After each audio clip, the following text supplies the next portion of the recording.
There's a man in Ohio who owns 7 cranes. He never went to college. He started with 1 crane and a used truck over 20 years ago. Today, his company turns down more work than it accepts. Here's the part almost nobody asks. How does 1 crane become 7? Because that's not luck. That's not a lottery ticket. It's a specific, repeatable sequence of decisions that almost anyone reading this could copy in almost any trade starting this year. This video is not a list of jobs. You already know plumbers make good money. You already know electricians are in demand. What you don't know is the mechanism, the actual mechanical process by which a person holding a wrench turns into a person who owns a company, and why most people who start these businesses never make that jump, while a small number of them turn a single truck into a 7-figure operation. We're going to walk through 17 businesses. Every single one of them starts small, dirty, and unimpressive. Every single one of them has a documented path to real scale. And every single one of them also has a ceiling that most owners hit and never break through. I'm going to show you both sides, where the money actually is and where people get stuck. By the end, you'll understand a pattern that repeats across every trade in this country, one that separates the person still swinging a hammer at 55 from the person who owns the company, employing the guy swinging the hammer. Let's start at the bottom. Number 17, commercial duct and ventilation cleaning. Every office building, hospital, and restaurant in America is legally required to keep its ventilation system clean. Almost nobody thinks about who does that work, because it means climbing into ductwork most people wouldn't want to look at. But here's why that matters financially. Fire codes and health inspections don't care whether the work is pleasant. Commercial contracts in this space renew automatically, year after year, because the client isn't choosing to buy this service. They're legally required to. The scaling mechanism here is almost mechanical in its simplicity. A solo operator with a van and a vacuum system can clear a modest income cleaning single buildings one at a time. The jump happens when that operator stops selling their own labor and starts selling contracts. One technician can service maybe 2 buildings a day. A dispatcher managing 4 technicians and a route can service 30. The owner's job changes completely, from climbing into ducts to managing a calendar and chasing new commercial accounts. The ceiling on this one is real, though. Without recurring commercial contracts, you're just a guy with a truck, and guys with trucks compete on price. Number 16, septic system installation and pumping. Over 60 million Americans rely on a septic system instead of a city sewer line. The industry pumping and installing them is worth close to $7 billion a year, according to data compiled by Upper. Commercial accounts, restaurants, office parks pay $400 to $1,200 per service call, well above residential rates. A lean solo operation clears somewhere between $50,000 and $150,000 a year. Here's where the real money lives, and most people skip right past it. Pumping is the recurring, low-ticket side of this business. Installation is the high-ticket side. A new septic system installation can run into the tens of thousands of dollars per job. The operators who actually build wealth in this trade aren't the ones running a pump truck around town. They're the ones who added an installation crew, because one installation job can be worth 15 pumping calls. The honest downside here is licensing. Every state regulates this differently, and getting certified to install, not just pump, takes real time and testing. Number 15. Commercial and industrial painting contracting. Painting isn't rollers and drop cloths once you leave the residential world behind. Commercial painting contractors billing office parks and industrial facilities can charge close to $80 an hour for specialized work, according to industry financial modeling. Owners typically start around an $80,000 salary in year 1 on the residential side. The scaling move here is almost entirely about which customer you're chasing. A 200,000 square foot warehouse contract pays out far more than the paint itself ever cost. and it pays out once instead of requiring you to find 20 separate homeowners. The businesses that actually scale shift their client mix deliberately, moving from mostly residential toward mostly commercial over a few years, because commercial contracts are bigger, longer, and don't require reselling yourself to a new customer every single week. The catch is that commercial clients expect insurance, bonding, and a level of professionalism a one-man residential painter simply doesn't need yet. Number 14, concrete and masonry contracting. Every driveway, foundation, and retaining wall eventually needs someone who can pour concrete correctly. This is one of the highest margin trades on this entire list. Industry financial models show owners can realistically see over $300,000 in total compensation within the first year of solid operation, with gross margins running as high as 83%. The math is almost unfair once you understand it. Materials are cheap.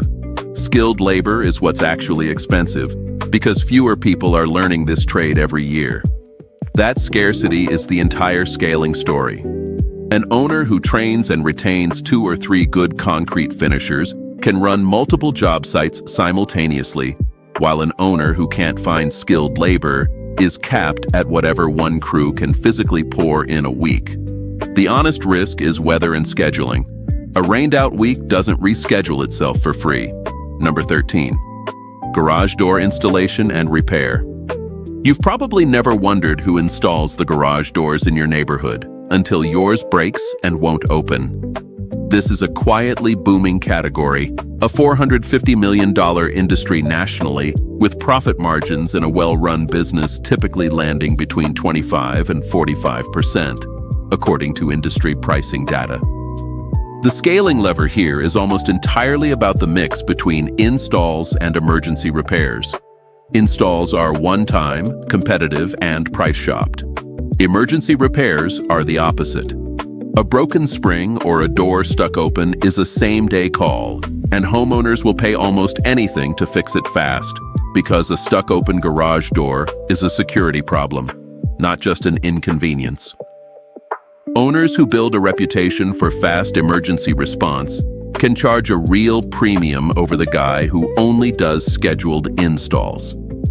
Scaled operators in this space have sold their companies at 5 to 7 times earnings according to acquisition data, which tells you serious money treats this as a real business, not a handyman side gig. Number 12, roofing contracting. A roof failure isn't optional to fix. That single fact drives this entire industry. The average roofing business owner takes home between $70,000 and $250,000 a year, according to industry revenue data. Owners running multi-crew operations can clear $300,000 to over $1 million. Here's the honest gap between those two numbers. It has nothing to do with the roofing itself and everything to do with whether the owner is still personally on ladders. One roofer, no matter how skilled, physically runs out of hours in a day. A trained crew of 6, managed by someone who stopped climbing and started scheduling, doesn't have that ceiling. Storm season is the accelerant. A single hailstorm can double a well-positioned roofing company's bookings almost overnight, and the owners who scaled before the storm hit are the ones who can actually absorb that demand instead of turning it away. Number 11, tree removal and arborist services. Storm damage doesn't check the calendar before it happens. A fallen tree on someone's roof turns into an emergency call almost immediately, and that call pays a premium most people never think about. Tree service revenue scales heavily with crew size and equipment. Operators running multiple crews with bucket trucks and chippers routinely out-earn solo operators by several multiples. The barrier that keeps this trade profitable is danger, plainly. Most people won't climb a 60-foot tree with a chainsaw, and that fear is a real business moat whether anyone admits it or not. The scaling path is equipment-driven. A bucket truck lets one crew do in an hour what takes a ground crew all day, and the owners who reinvest early profit into equipment instead of pocketing it are the ones who eventually run 3 trucks instead of 1. Number 10. Welding and metal fabrication contracting. A welding shop with 2 to 5 employees and a specific niche routinely generates $300,000 to $800,000 a year, according to trade industry analysis. Established owner-operators typically take home somewhere between $100,000 and $250,000 a year, and shops that land recurring industrial maintenance contracts can push well past that. The scaling story here is about specialization, not size. A generalist welding shop competes with every other generalist welding shop on price. A shop that specializes in one niche, agricultural equipment, architectural metalwork, food-grade stainless steel, becomes the only call in the region for that specific job. The barrier to entry isn't capital. It's that almost nobody wants to spend their 20s learning to weld, which means every year the trade gets thinner and the people who stayed get paid more for staying. Number 9. Diesel and heavy-duty fleet mechanic shops. Every trucking company, every construction firm, every municipal fleet needs someone who can keep heavy equipment running. This is the business mentioned at the very beginning of this video, the one that started with a single welding machine in a garage. Fleet service contracts are the entire scaling mechanism in this trade. Residential auto repair means chasing one customer at a time. A single fleet account, servicing 20 trucks for one logistics company, can be worth more than 50 individual walk-in customers combined, and it renews itself automatically every time one of those trucks needs service, which is constantly. The shops that scale aren't the ones with the best mechanics.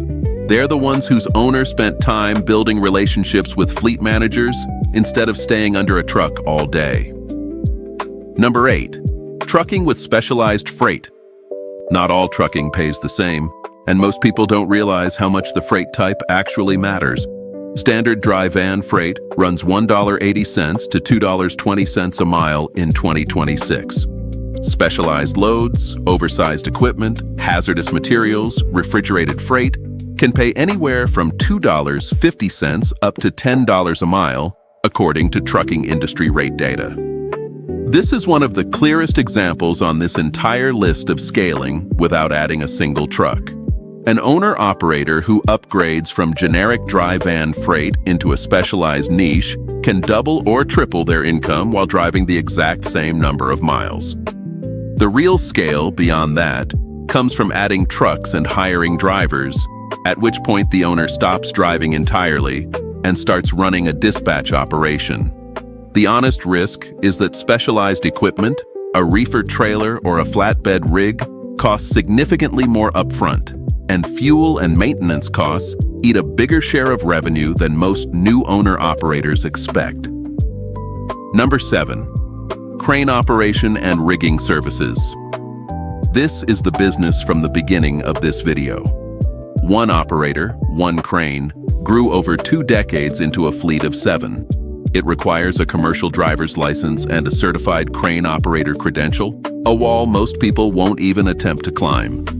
That wall is the entire business model. There's no app for lifting an 80,000-pound steel beam 40 feet in the air, and there's no competitor showing up in 20 minutes to undercut the price, because there usually isn't a second crane operator in range.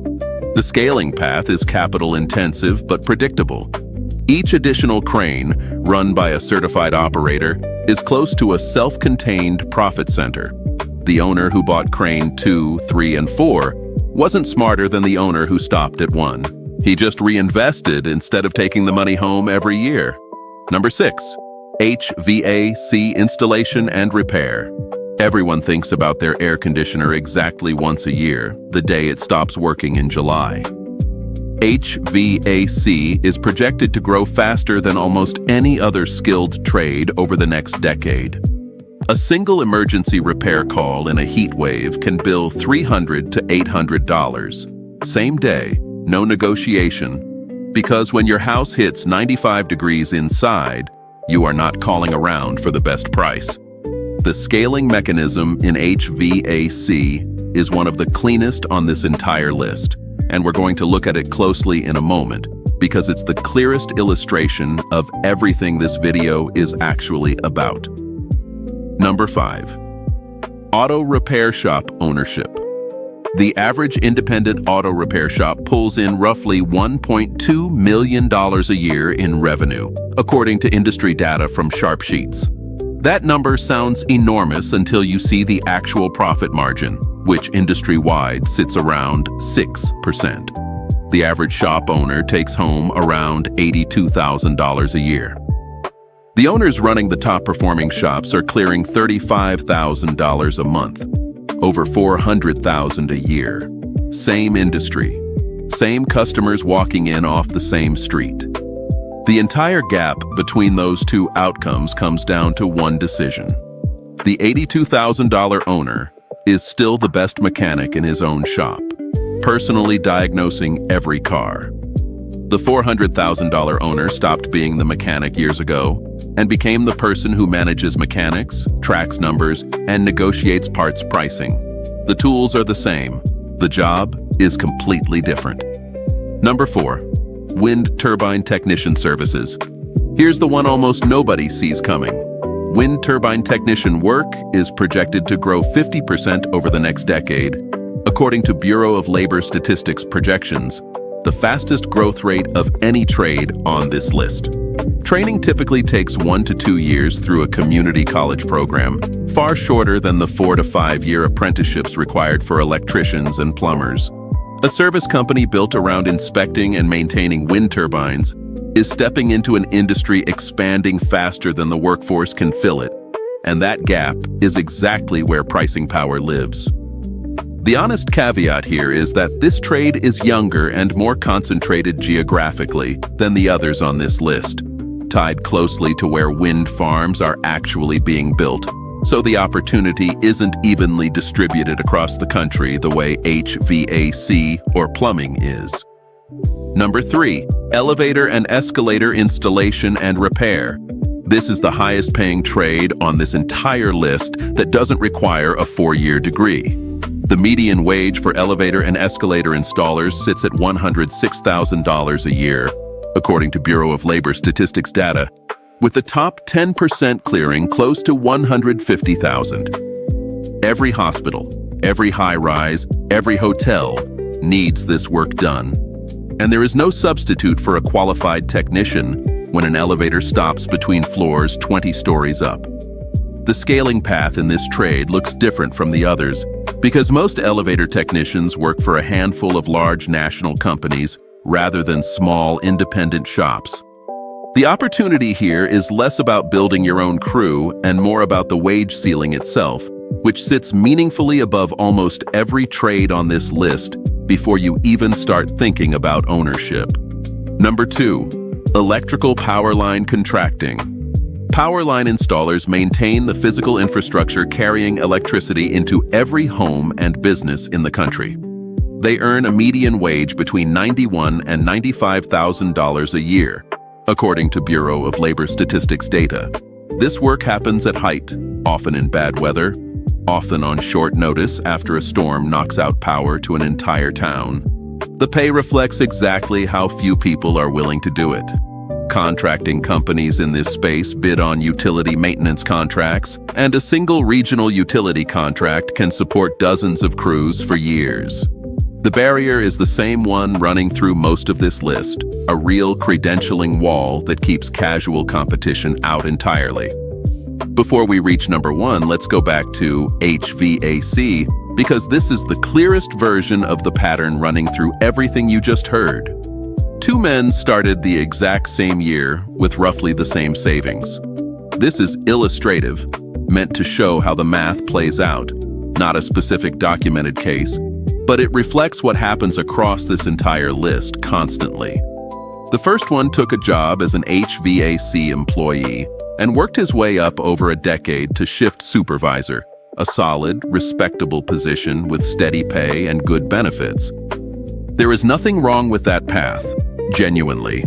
The second one used that same starting capital differently. He bought 2 used vans and started his own HVAC repair business instead. For the first 2 years, He made less than his friend, the shift supervisor, because he was paying for insurance, a work truck, and marketing out of his own pocket while building a customer base from zero. That's the part nobody shows you. The beginning of ownership is usually a pay cut, not a pay raise. By year 4, he hired his first technician, funded by a handful of commercial maintenance contracts he'd signed himself. By year 7, he had 3 trucks and 2 technicians running calls without him standing over their shoulder.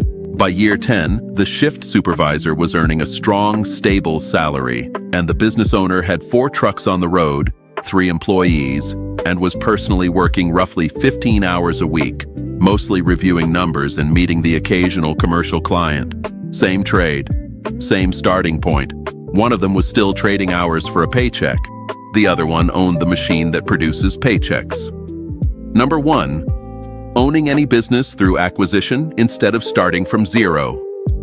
This is the one that changes everything, and it isn't a specific trade at all.